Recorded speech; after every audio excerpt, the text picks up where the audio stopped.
Good morning students. आज आप लोग का न्यू टॉपिक से वो भी आपका एसी ब्रिज है स्टूडेंट। तो एसी ब्रिज का प्रॉब्लम को हम कैसे बनाएंगे, तो सबसे पहले देखेंगे दो प्रॉब्लम लिए हैं। ये आपका एसएससी जेई में पूछा गया है और ये बहुत ही अच्छा प्रॉब्लम है। तो यहाँ से हम लोग कॉन्सेप्ट बिल्डअप करेंगे कि एसी ब्रिज का इस तरह का प्रॉब्लम दिया जाएगा स्टूडेंट, तो हम कैसे सॉल्विंग करेंगे। ठीक है स्टूडेंट, ध्यान देने का कोशिश करिए। हम पूरा पहले कॉन्सेप्ट बताएंगे, उसके बाद शॉर्टकट भी बताएंगे, बट अभी कॉन्सेप्ट डील करेंगे कि इस तरह का प्रॉब्लम यदि आपका एग्जाम में आए तो आपको कैसे सॉल्व करना है। ठीक है, अब देखो स्टूडेंट, एक प्रॉब्लम है। ये आपका क्या है, the bridge shown in figure has Z1 is equal to 50 angle 10 degree ohm, Z2 is equal to 10 angle 0 degree, Z3 is equal to 150 और एंगल -10 डिग्री, और for what is the value of Z4। इसका मतलब student एक आपका AC bridge दिया गया है। AC bridge में आपका 4 आर्म्स होते हैं, एक आर्म्स, दूसरा आर्म्स, तीसरा और चौथे 4 आर्म्स दिए गए हैं। 4 आर्म्स में से 3 आर्म्स का वैल्यू आपका अवेलेबल है, एक आर्म्स का वैल्यू आपका गिवन नहीं है, उसको फाइंड आउट करना है। उसका वैल्यू कैसे निकालेंगे उस चीज को समझेंगे स्टूडेंट, तो उसको ध्यान देने का कोशिश करो। ठीक है, अब Z1 का जो वैल्यू दिया गया वो क्या दिया गया आपका 50 एंगल क्या दिया गया है 10 डिग्री दिया गया है।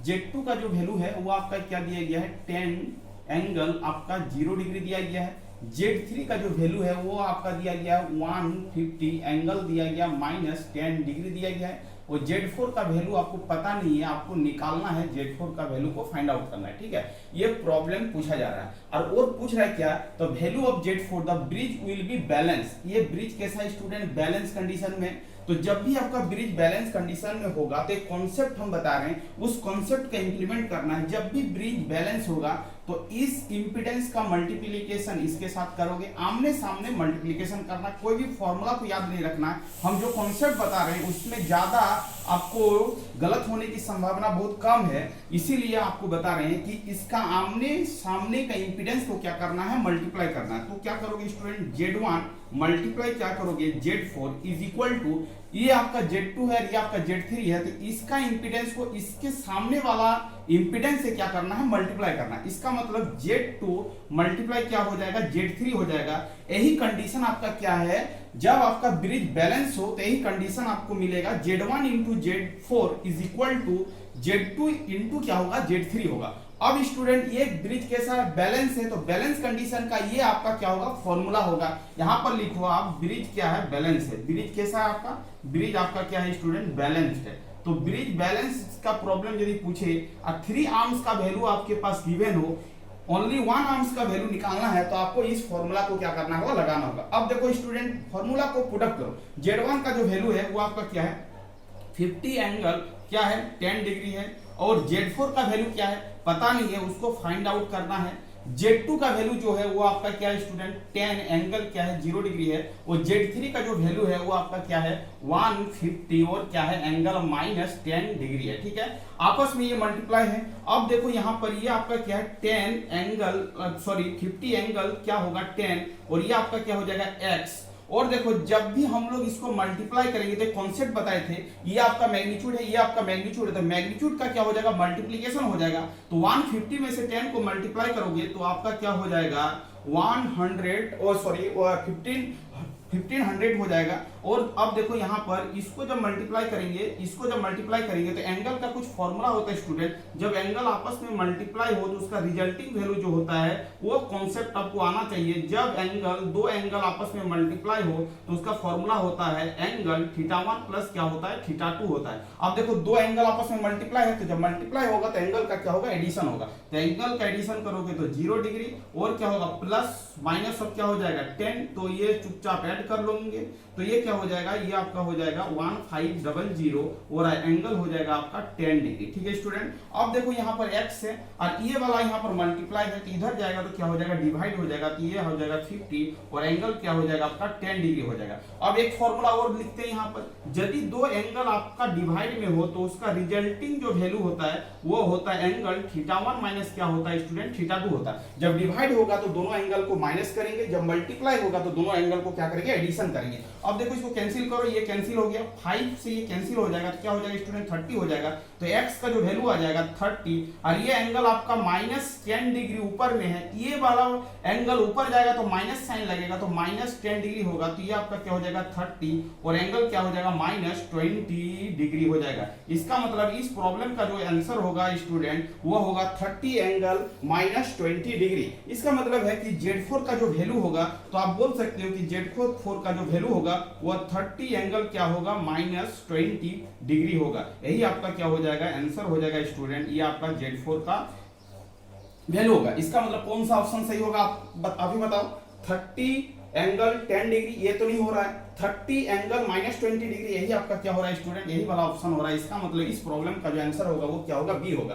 तो यहां से हम लोग कॉन्सेप्ट ये समझे कि कोई भी आपका ब्रिज बैलेंस का प्रॉब्लम दिया जाए उसमें 4 आर्म्स रहेंगे, 4 आर्म्स में से एक आर्म्स का वैल्यू आपका गिवन नहीं दिया जाएगा, 3 आर्म्स का वैल्यू आपके पास गिवन रहेगा, 4th आर्म्स का वैल्यू को फाइंड आउट करना है। तो आपको कैसे फाइंड आउट करना होगा, इस फॉर्मूले को अप्लाई करके आप फाइंड आउट करोगे तो आपका जो भी अननोन पैरामीटर होगा वो आप वैल्यू को फाइंड आउट कर सकते हो। तो बेसिक कॉन्सेप्ट आपका ये फॉर्मूला को क्या करना है याद रखना है, जब भी ब्रिज बैलेंस हो तो आमने सामने वाला इंपीडेंस को क्या करना है मल्टीप्लाई करना है। अब देखो स्टूडेंट्स यहाँ पर Z1 है, यहाँ पर Z4 है, तो Z1 मल्टीप्लाई Z4, यहाँ पर Z3, यहाँ पर Z2 है तो Z3 मल्टीप्लाई क्या होगा Z2। ये आपका यदि इक्वल हो जाए तो ब्रिज आपका क्या होगा बैलेंस होगा। बैलेंस कंडीशन में ये फॉर्मूला लगाएंगे और एक फॉर्मूला ये याद रखेंगे कि जब दो एंगल आपस में मल्टीप्लाई हो तो उसका रिजल्टिंग एंगल वैल्यू जो होता है उसका सम होता है, और यदि दो एंगल डिवाइड हो तो उसका जो रिजल्टिंग एंगल का जो वैल्यू होगा वो क्या होगा दोनों के बीच में सब्ट्रैक्शन होगा। इसका मतलब ये आपका प्रॉब्लम पूछा गया है 2018 में, तो ये भी आपका कॉन्सेप्ट क्लियर हो गया। अब देखो student determine the value of Cx and Rx,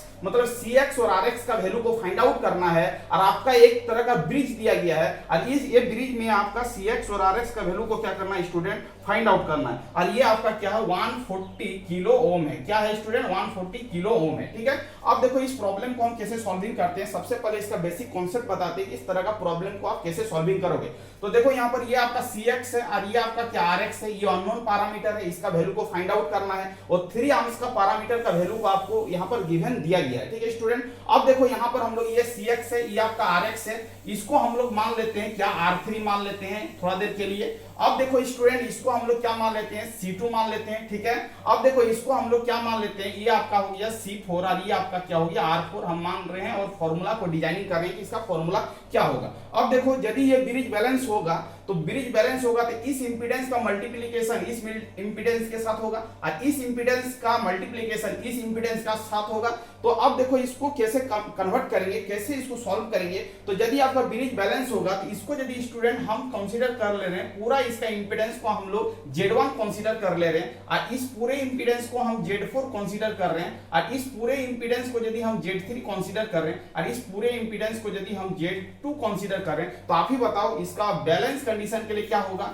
Z1 ये आपका Z1 हो गया पूरा, ये आपका क्या हो गया Z4 हो गया और आपका क्या हो गया ये आपका Z2 हो गया और ये आपका क्या हो गया Z3 हो गया। चलो यहाँ तो कोई दिक्कत वाली बात नहीं है, ये आपका ब्रिज बैलेंस कंडीशन का क्या है कॉन्सेप्ट है। अब Z1 का वैल्यू को कैसे फाइंड आउट करेंगे, तो Z1 का जो वैल्यू होगा वो आपका क्या हो जाएगा, ये आपका क्या है कैपेसिटर है, तो कैपेसिटर के फॉर्मेट में यदि इंपीडेंस को लिखेंगे तो 1/j ओमेगा और क्या होगा Cx होगा और इसके साथ ये जो है वो आपका कैसा कनेक्शन है सीरीज में है, तो ये आप क्या लिखोगे Rx लिखोगे, ये आपका Z1 का वैल्यू हो गया। अब देखो Z2 का वैल्यू क्या होगा, तो Z2 का जो वैल्यू होगा स्टूडेंट 1/j ओमेगा और ये C2 है तो यहाँ पर क्या लिखेंगे C2 लिखेंगे। चलो अब ये Z3 है तो Z3 का जो वैल्यू होगा वो आपका क्या हो जाएगा चुपचाप R3 हो जाएगा और Z4 का जो वैल्यू होगा वो आपका क्या हो जाएगा C4 और R4 कैसा कनेक्शन है पैरेलल कनेक्शन है, तो हम लोग लिखेंगे 1/j omega C4 parallel connection का फॉर्मूला होता है स्टूडेंट ये, और डिवाइडिंग बाय क्या हो जाएगा 1/j ओमेगा C4 और क्या हो जाएगा आपका R4 हो जाएगा। इसका मतलब इसको यदि सॉल्व करना चाहेंगे तो सॉल्व कर सकते हैं R4 और क्या हो जाएगा j ओमेगा और क्या हो जाएगा C4 और इसको सॉल्व करेंगे तो आप ही बताओ 1 + j ओमेगा C4 और क्या हो जाएगा R4 और डिवाइडिंग बाय क्या हो जाएगा j ओमेगा और क्या हो जाएगा C4 हो जाएगा। ये आपका कैंसिल हो गया स्टूडेंट, तो आपका वैल्यू जो मिलेगा R4 dividing by 1 + j omega C4 और आपका क्या हो जाएगा R4 हो जाएगा, ये आपका वैल्यू हो गया Z4 का। इसका मतलब है आपका Z1 का वैल्यू निकल चुका है, Z2 का वैल्यू निकल चुका है, Z3 का वैल्यू निकल चुका है, Z4 का वैल्यू निकल चुका है, तीनों इंपीडेंस हम निकाल लिए हैं। अब हम सिंपल क्या करेंगे, इस वैल्यू को इस फॉर्मूले में पुट अप करेंगे और इसका वैल्यू को फाइंड आउट करेंगे कि इसका वैल्यू क्या हो रहा है, Cx और Rx। तो आप देखो स्टूडेंट कि आप Cx और Rx का वैल्यू को हम कैसे फाइंड आउट करेंगे। हम इस पोर्शन को क्या कर रहे हैं, मिटा रहे हैं और वहां पर प्रॉब्लम को सॉल्विंग करेंगे कि वहां पर क्या होगा, आपका Cx और Rx का वैल्यू क्या होगा। अब देखो फॉर्मूला पे अप्लाई करो, अब फॉर्मूला में उस वैल्यू को पुट अप करो कि Z1 का जो वैल्यू निकला है उसको वहां पर पुट अप करो। अब देखो यहाँ पर क्या है, आपका Z1 है, ये आपका क्या है Z4 है, ये आपका क्या है Z2 है, ये आपका क्या है Z3 है, ठीक है। अब देखो Z1 का जो वैल्यू आया वो आपका क्या आया, अभी बताओ 1/j ओमेगा और क्या आया Cx और आपका क्या आया स्टूडेंट Rx और आपका Z4 का जो वैल्यू आया है वो आपका क्या है, आप ही बताओ, ये आपका आया है R4 और आपका आया 1+j ओमेगा और क्या आया C4 और क्या आया बताओ R4। इसको क्या करो, इस तरह कर लो। अब Z2 का जो वैल्यू आया वो आप बताओ 1/j ओमेगा और आपका क्या आया C2 आया है और आपका Z3 का जो वैल्यू आया वो आपका क्या आया R3 आया, ठीक है। सबका वैल्यू को हमने क्या किया, पुट अप किया, ठीक है।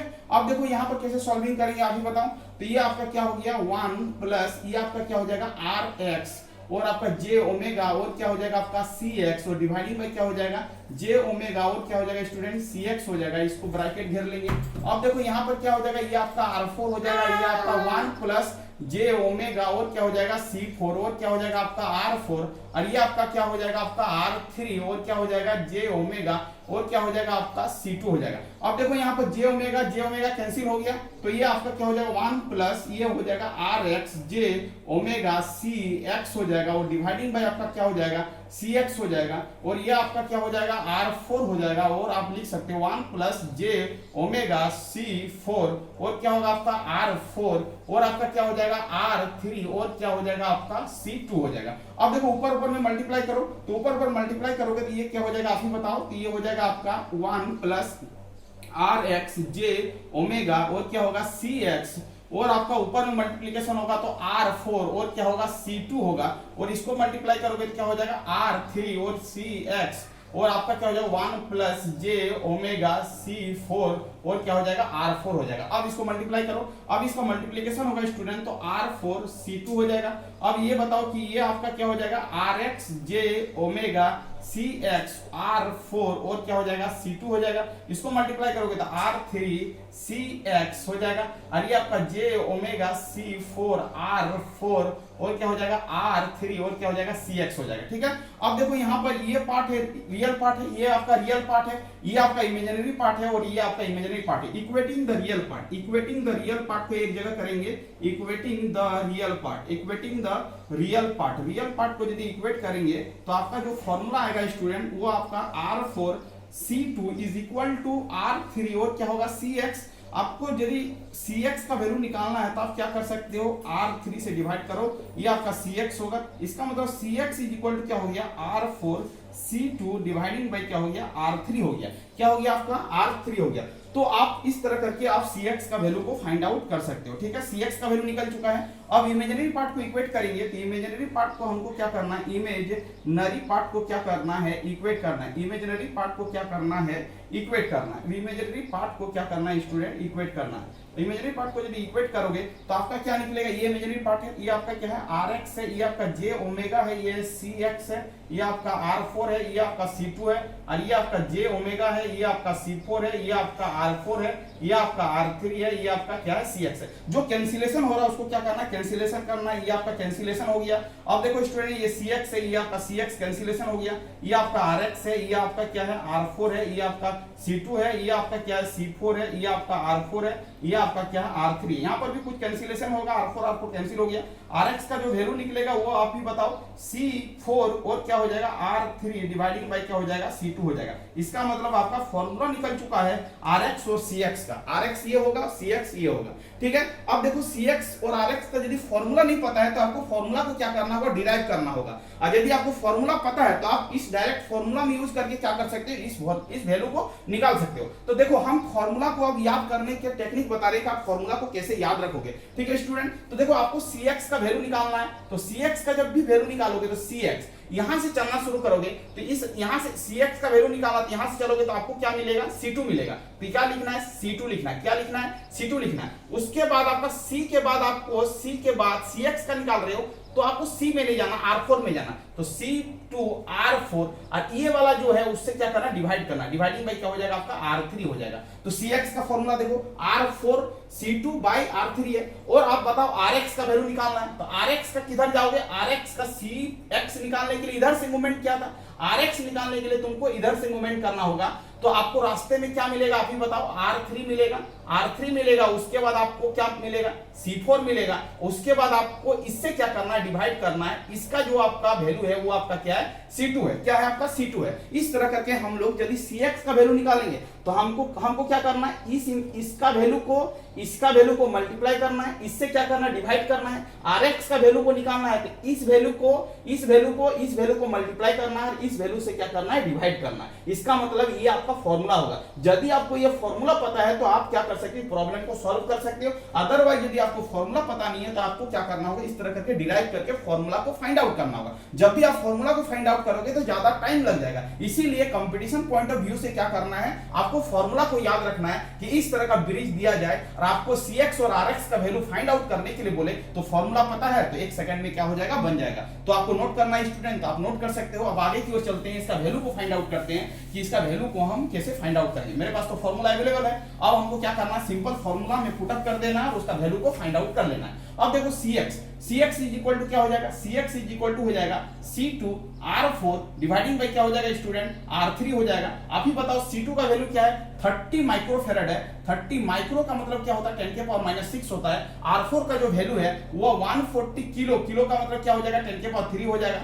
R3 का जो वैल्यू है वो 60 किलो, किलो का मतलब 10 के पावर 3 हो जाएगा। ये कैंसिल हो गया, ये कैंसिल हो गया। आप ही बताओ, इसको कैंसिल करेंगे तो ये क्या हो जाएगा, 2 हो जाएगा। इसको कैंसिल करेंगे तो क्या हो जाएगा स्टूडेंट, आप ही बताओ, 70 आ जाएगा। तो ये क्या हो गया, 70 गुना 10 के पावर -6। इसका मतलब CX का जो वैल्यू आ गया वो आपका हो गया 70 माइक्रोफैराड। कितना आ गया, 70 माइक्रोफैराड आपका CX का वैल्यू निकल चुका है। तो आपका CX का ही वैल्यू पूछ रहा है, CX वैल्यू पूछ रहा है, माइक्रोफैराड में पूछ रहा है। तो आपका 70 किसमें है, इसमें तो 70 नहीं है, इसमें भी 70 नहीं है, इसमें भी 70 नहीं है। तो आंसर क्या होगा, बी होगा, 70 माइक्रोफैराड CX का होगा। और RX का वैल्यू कैसे फाइंड आउट करेंगे, तो R3 C4 डिवाइडिंग बाई क्या करना, C2 करना। अभी बताओ कि R3 का वैल्यू क्या है। R3 का वैल्यू आप ही बताओ, R3 का वैल्यू क्या है, 60 किलो ओम है। तो 60 गुना 10 के पावर 3 लिखेंगे। C4 का वैल्यू आप बताओ कि C4 का वैल्यू क्या है, 40 माइक्रोफैराड है। तो 40 गुना 10 के पावर क्या करेंगे, -6 करेंगे। आप ही बताओ C2 का वैल्यू क्या है, तो 30 माइक्रोफैराड है। 30 गुना 10 के पावर -6, ये कैंसिल हो गया स्टूडेंट। इसको कैंसिल करेंगे तो ये आपका 2 हो जाएगा।